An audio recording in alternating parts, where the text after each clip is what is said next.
We're not in a therapeutic session, but we're all really aware that when you're making art, it does tend to bring out your emotions.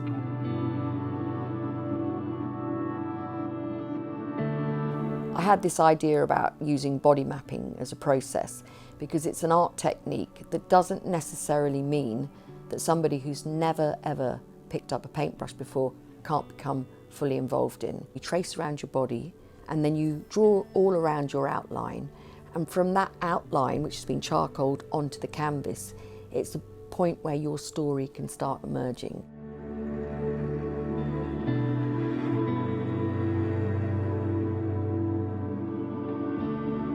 Domestic abuse is a traumatic experience, and we're inspired by the women that we work with in terms of surviving the experience and moving beyond it. At the same time, they have many aspects to their lives beyond survivors, and we wanted to give them, with Rachel's work, an opportunity to tell their stories, but also their hopes and aspirations of where they see their lives moving on from the abuse. When you begin a project like this project, you know you're going to be working with some very vulnerable individuals. So the first day, we actually spent quite a bit of time just getting to know each other, because I know that if they feel safe, they're going to be able to create.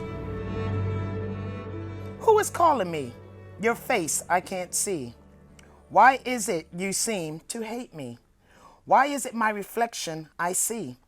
Where's your self-love? Where's your self-care? When you love, why isn't it shared?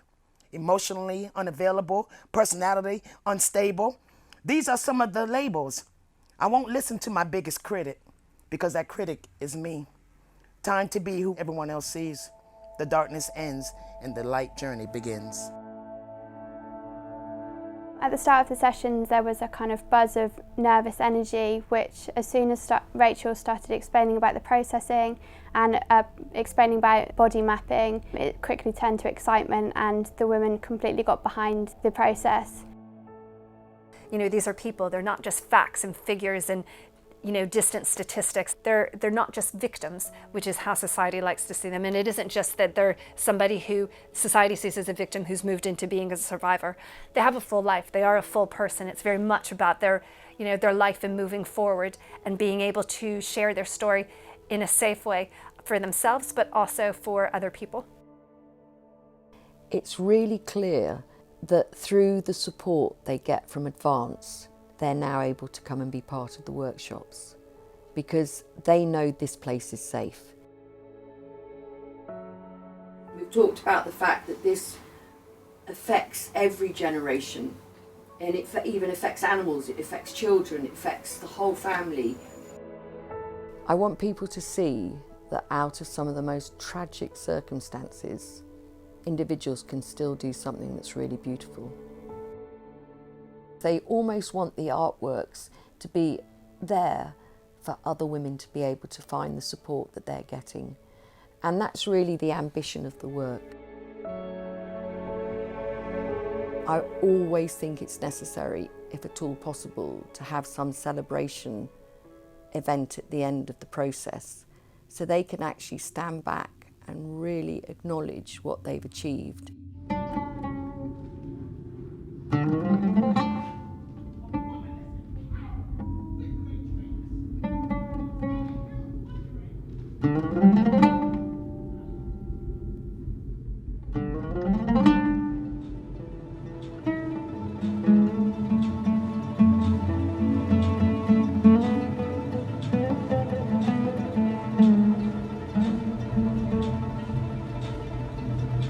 Welcome everyone. Thank you so much for coming to spend your evening with us here tonight. We are marking our 20th anniversary this year, and this evening is a big part of that and a big celebration. Preventing violence against women and girls and supporting survivors and victims is a key priority for the government. It's one of the areas, I would say, having worked in the Home Office for over 20 years, where there's real energy and passion backed up by political interest. So with thanks to Advance, Rachel, and all the women who contributed to this exhibition tonight, I hope you have a good evening. face you can't see. She thought, why is it you seem to hate? See her, wake, broken and see where's yourself, where's yourself, see her when you love, the one isolated